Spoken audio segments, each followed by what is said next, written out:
खुदावंद आपके साथ हो। अंजील मुकद्दस संत लूकस के मुताबिक। संत लूकस के अंजील उसका 13 बाब 22 से 30 आयत तक। यीशु नगर नगर गांव गांव उपदेश देते हुए यरूशलेम की ओर आगे बढ़ते जा रहे थे। किसी ने उनसे पूछा, प्रभु, क्या थोड़े ही लोग मुक्ति पाते हैं? इस पर यीशु ने उनसे कहा, संकरे द्वार से प्रवेश करने का पूरा पूरा प्रयत्न करो, क्योंकि मैं तुमसे कहता हूँ, प्रयत्न करने पर भी बहुत से लोग प्रवेश नहीं कर पाएंगे। जब घर का स्वामी उठकर द्वार बंद कर चुका होगा और तुम बाहर रहकर द्वार खटखटाने और कहने लगोगे, हे प्रभु, हमारे लिए खोल दीजिए, तो वह तुम्हें उत्तर देगा, मैं नहीं जानता कि तुम कहाँ के हो। तब तुम कहने लगोगे, हमने आपके सामने खाया पिया और आपने हमारे बाज़ारों में उपदेश दिया। पर वो तुमसे कहेगा, मैं नहीं जानता कि तुम कहाँ के हो। रे कुकर्मियों, तुम सब मुझसे दूर हटो। जब तुम इब्राहिम, इसहाक, याकूब और सभी नबियों को ईश्वर के राज्य में देखोगे, परंतु अपने को बहिष्कृत पाओगे, तो तुम रोओगे और दांत पीसते रहोगे। पूर्व तथा पश्चिम से और उत्तर तथा दक्षिण से लोग आएंगे और ईश्वर के राज्य में भोज में सम्मिलित होंगे। देखो, कुछ जो पिछले हैं अगले हो जाएंगे और कुछ जो अगले हैं पिछले हो जाएंगे। ये खुदा की पाक अंजील है।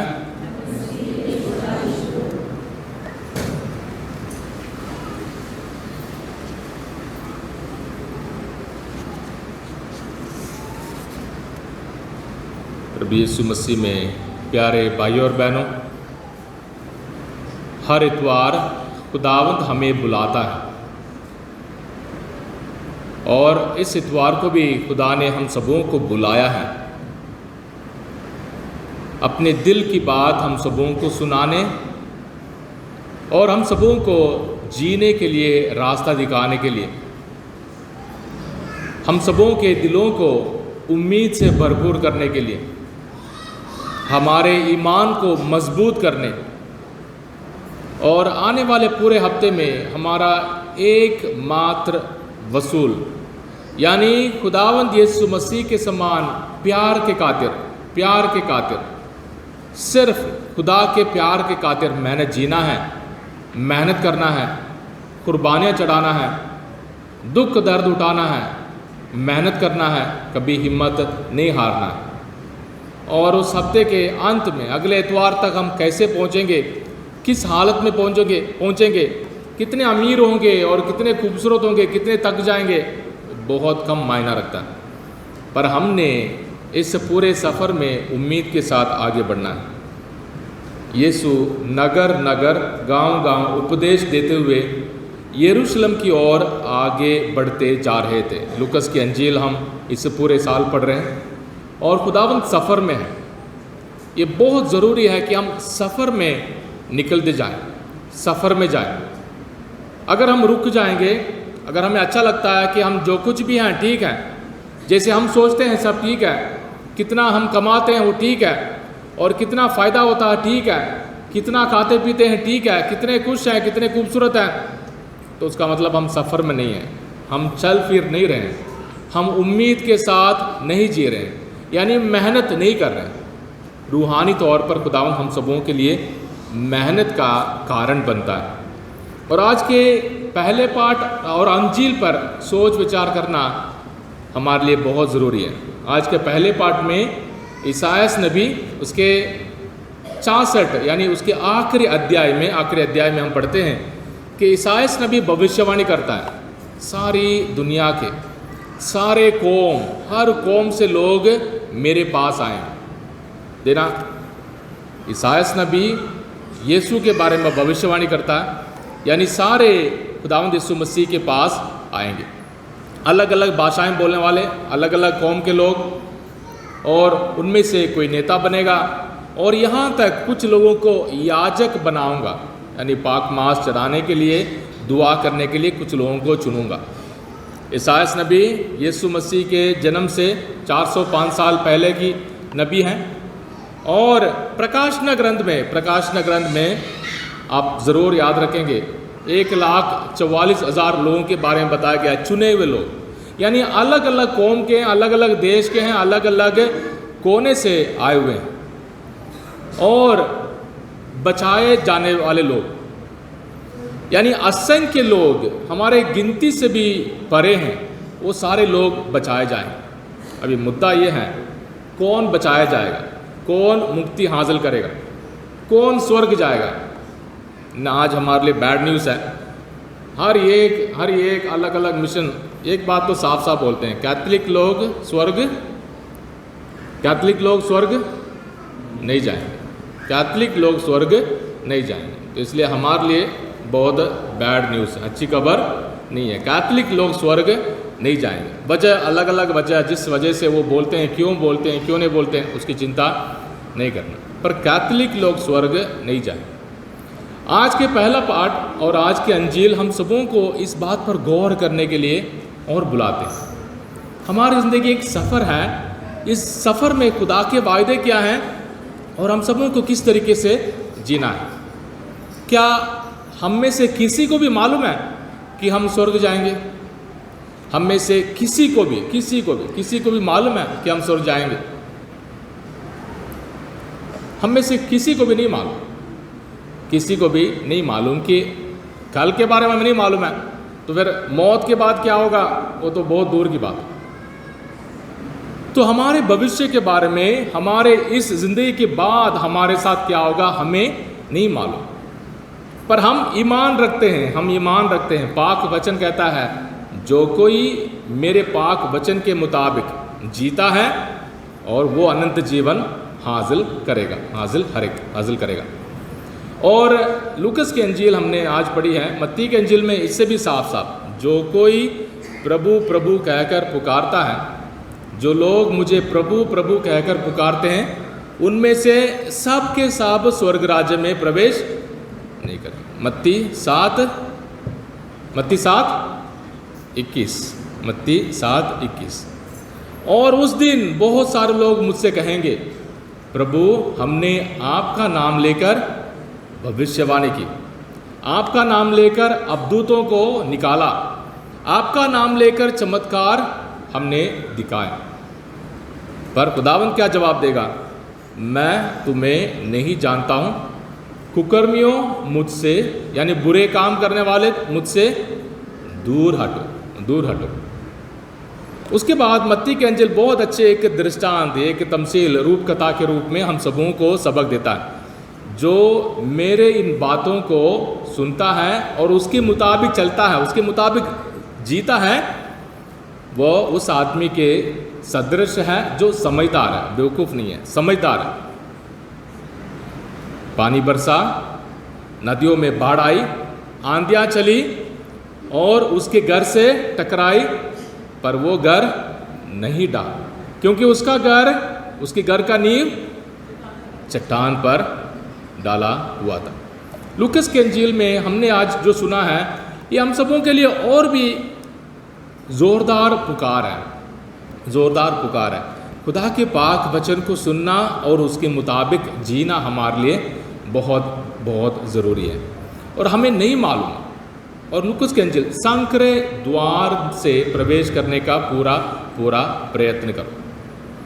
और हमारी आदत है, जो चीज़ आसान है उसको हम कर लेते हैं, जो काम मुश्किल है उसे हमेशा बाद में उसके बाद वो बहुत बड़ी मुसीबत बन जाती है। सेहत को लेकर हो, पढ़ाई को लेकर हो, एग्ज़ाम को लेकर हो, नौकरी को लेकर हो, घर के डिसिप्लिन को लेकर हो, हर एक बात पर खुदावंद हम सबों से कहता है, देखना इसमें भी हमेशा याद रखें, खुदा के तौर तरीके दुनिया के तौर तरीके से बिल्कुल खिलाफ है, मिलते जुलते नहीं है। खुदा के तौर तरीके और दुनिया के तौर तरीके कभी भी नहीं मिलेंगे। अगर हम खुदा के तौर तरीके को दुनिया के तौर तरीके के साथ मिलने के लिए कोशिश करेंगे, सबसे पहले गायब हो जाएगा खुदा और हर बात में दुनिया रहेगी। दिखावे, खरीदना बेचना, अपनी इज्जत, मेरी इज्जत मैंने किया, मैंने हासिल किया, अपने नाम कमाने की कोशिश करना, ये सब में खुदा गायब हो जाएगा और हम रह जाएंगे और दुनिया रह जाएगी। इसलिए हमें हमेशा खुदा बुलाता है। खुदा के तौर तरीके हमेशा मुश्किल है, खुदा के तौर तरीके हमेशा सलीब की रास्ते हैं, खुदा के तौर तरीके हमेशा तंग रास्ते वाले तौर तरीके हैं। खुदा हम सबों से पूछ रहा है, क्या तुम्हें आसान तरीके अच्छे लगते हैं या मुश्किल रास्ते अच्छे लगते हैं? नौकरी को लेकर हो, पढ़ाई को लेकर हो, खासकर बच्चों पर उनके भविष्य के लेकर हो, आसान तरीके हमें आसान मकसदी पैदा करेंगे। मुश्किल तौर तरीके, मुश्किल मेहनत हमें ऊंचाई तक ले जाएगी, कामयाबी के उस रास्ते तक ले जाएगी। रोज़ सुबह उठना, रोज़ सुबह पढ़ना और रोज़ मेहनत करना, रोज़ होमवर्क करना, रोज़ एक्सरसाइज करना, उसका फल आपको भी मालूम है और हम कहाँ तक पहुँचेंगे। संकरे द्वार से प्रवेश करने का पूरा प्रयत्न करो। मत्ती के इंजील में खुदावंद कहेंगे, सारे अमीर स्वर्ग राज्य में प्रवेश नहीं करेंगे। अमीर लोगों के लिए प्रवेश करना बहुत मुश्किल है और खुदावंद हम सबों से उसके तौर तरीके को समझाने के लिए कोशिश करता है। यानी लालच, मेरा और जमा करना, ये सब दुनिया को जमा करते करते हम खुदा को खो देते हैं। और खुदावंद हम सबों से कहता है, हम आखिरी वक्त हम कटकटाएंगे, ऐ प्रभु मेरे लिए खोल दे, ऐ प्रभु मेरे लिए खोल दे। क्यों खोलना? क्योंकि हमने तेरे साथ बैठकर खाना खाया।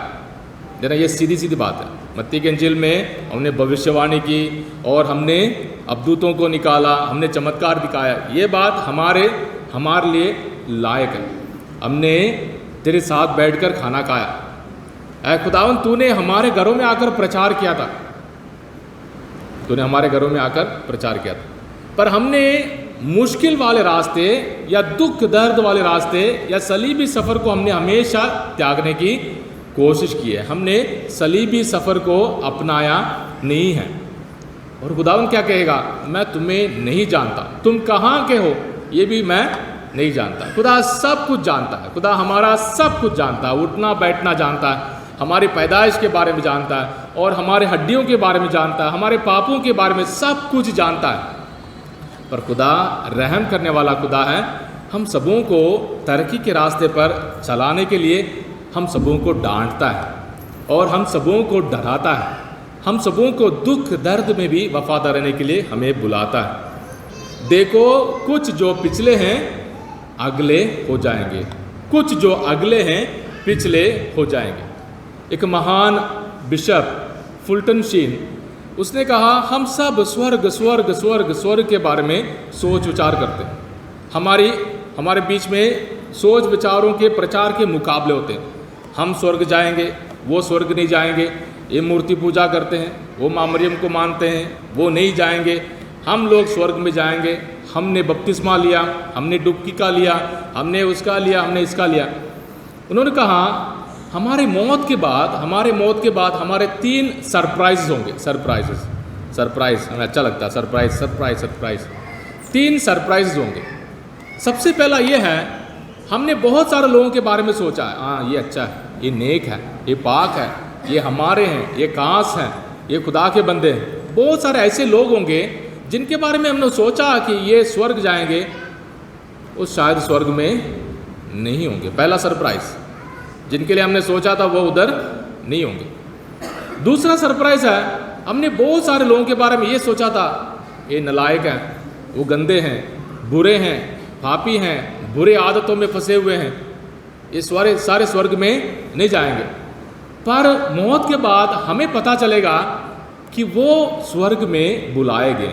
दूसरा सरप्राइज। और तीसरा सरप्राइज ये है कि हमने अपने आप को यही सोचा, अपने दिल में हमने हमेशा जमा करके रखा है, मैं पापी हूँ, मैंने इतनी बुराई की, मेरे इतने बड़े पाप हैं, और मैंने ये छुपाया, और मैंने वफादार नहीं निभाया, शायद मैं स्वर्ग नहीं जाऊँगा। और सबसे बड़ा सरप्राइज ये है, खुदा हम पर रहम करते हुए हम सबों को स्वर्ग में बुलाएगा। ये 3 सरप्राइज है।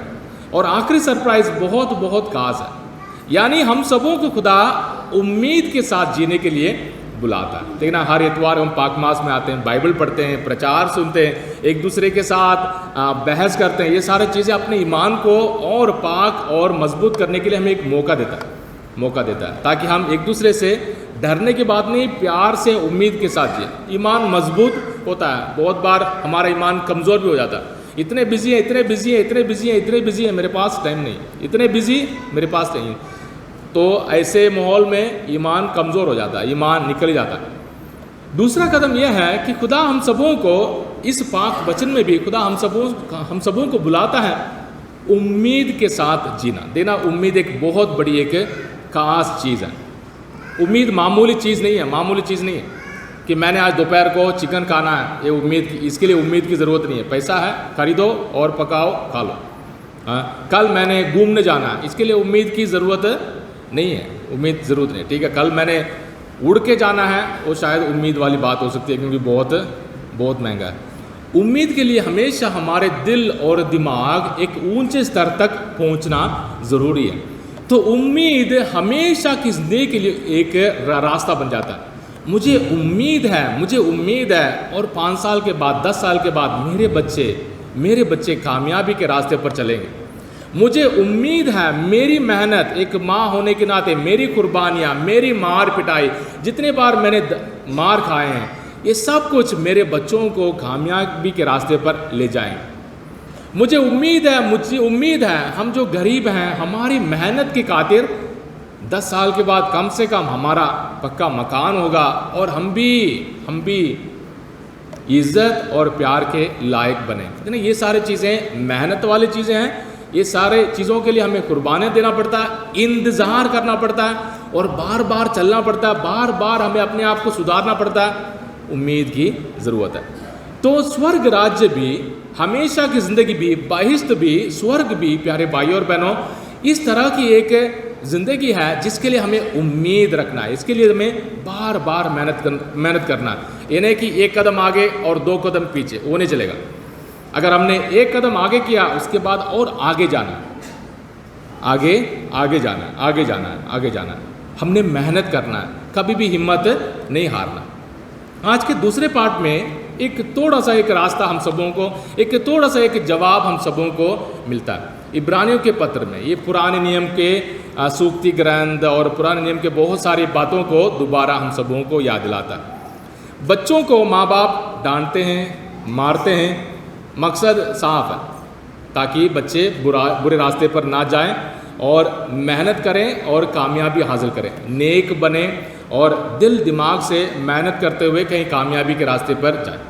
खुदा भी बहुत सारे बुराइयों को बर्दाश्त करता है, बहुत सारी बुराइयों को हमारे लिए बर्दाश्त करता है, ताकि हम भी सोने के समान परखे जाकर हम भी कामयाबी के रास्ते पर पहुंच जाएं, हम भी तरक्की करें, हमारी भी कामयाबी हासिल हो, हम भी खुदा के प्यार और उम्मीद के वारिस बने।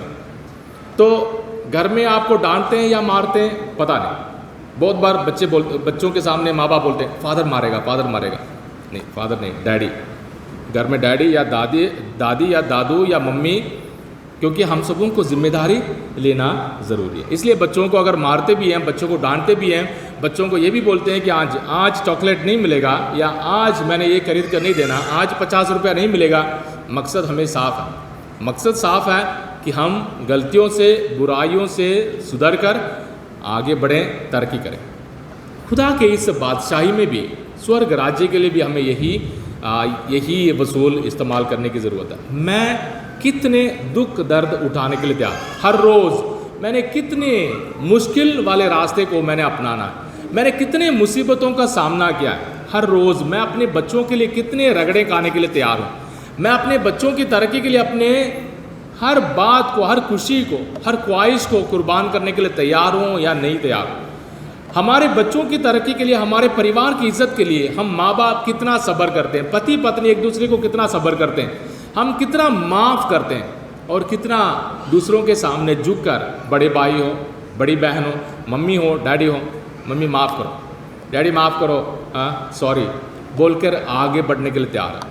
नहीं तो फिर हम यीशु मसीह के समान सफ़र में नहीं होंगे, हम रुक जाएंगे, हम किसी मुकाम पर रुक जाएंगे और उसी मुकाम पर खड़े रहकर हम सोचेंगे हम स्वर्ग में चढ़ने वाले हैं। खुदावंद यीशु मसीह से खासकर आजकल दुआ करें, है प्रभु तू सफ़र में है, हमें भी मुसाफिर बना, हमें भी मुसाफिर बना। हमारी ख्वाहिश खाने पीने की चीज़ें नहीं और जमा करने वाले चीज़ों के लिए नहीं, हमारी उम्मीद हमेशा की इज्जत और प्यार हासिल करने के लिए हो। आज हमारी हालत जो कुछ भी हो, किराए वाले घर पर हों या बीमार हों या डेली वेजर हों या कॉन्ट्रैक्ट बेस पर हों या कुछ भी हों, ऐ प्रभु हमारे उम्मीदों को और मजबूत कर, ताकि और 5 साल और 10 साल में हमारी तरक्की तेरे पाक वायदे के मुताबिक प्यार और उम्मीद के साथ भरपूर हो जाए। हमें भी अपने हर एक कमी कमज़ोरियों को खुदा के खिलाफ नहीं, और खुदा से ये कहते हुए, है प्रभु इस परेशानी को भी मैं प्यार से तेरी सलीबी कुर्बानी की खातिर सहने के लिए तैयार, इस कमी कमज़ोरी को, इस बीमारी को भी है प्रभु सहकर मैं तेरे साथ वफादार रहूँगा, वफादार रहूँगी। मेरे परिवार को, मेरे घर को हर खतरे, हर बुराई से बचा। एक दूसरे के लिए दुआ करें, खासकर इस उम्मीद के इस सफ़र में आगे बढ़ने के लिए वायदा करें। आमीन।